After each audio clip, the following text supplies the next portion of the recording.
संत कबीर चक्षु में आप संपूर्ण दर्शकों का सादर स्वागत है। मैं शिव कुमार साहब के तरफ से संपूर्ण दर्शकों को त्रिपेखन साहे बंदगी साहे बंदगी साहे बंदगी। आज मैं बतलाऊंगा कि हमारे ऋषि मनीषियों ने, हमारे ऋषि महर्षियों ने किस तरह से साधु के चरित्र को बताया है और हम उसका पालन कैसे करेंगे, हम उस चरित्र को कैसे अपने में अमल करेंगे। जब तक हम उस चीज को अपने अंदर उस रूप में नहीं लाते हैं तब तक जो है हम में सुधार नहीं होगा। हमारे ऋषि महर्षियों ने हमें चेताया, हम लोगों को जगाया और कहा कि अगर तुम लोग भी इस तरह से चलोगे तो तुम्हारा मार्ग भी प्रकाशमय होगा।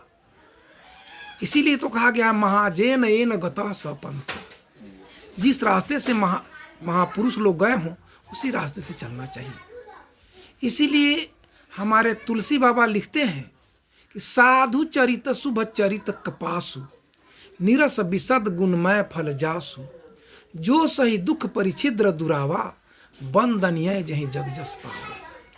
सुधा सुराकर सुर सरि साधु, गरल अमिय जी में अमिया गाधु, उपजही एक संग जग माही, जनक जलज जोक जिमि गुण बिलगाही, सो मौसम कही जात न कैसे, साक बनिक मनि गुणगन जैसे।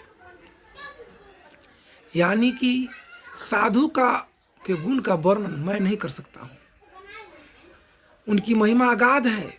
विधि हरिहर कवि को विद बानी, कहत साधु महिमा सकुचानी। जब ये लोग जो हैं साधु की महिमा का सही वर्णन नहीं कर सके तो भला मैं कैसे उस महिमा का गुणगान कर सकता हूँ।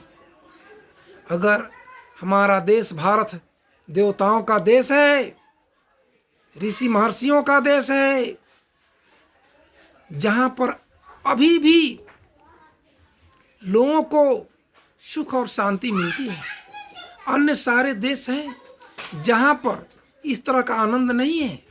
जैसे आनंद में हमारे भारतवासी जीते हैं, ये जो है साधु संतों की महिमा का देन है कि हम लोग आज आनंदमय जीवन में हैं। और जैसे ही उस लिख से हट जाएंगे उस आदमी का जीवन दुखमय हो जाता है। इसलिए मैं कहूँगा कि महाजेन एन गतः की पंथा की पालन हो ताकि हमारा जीवन सुखमय बनी रहे। इसी के साथ मैं अपनी वाणी पर विराम देता हूँ। साहे बंदगी साहे बंदगी साहे बंदगी।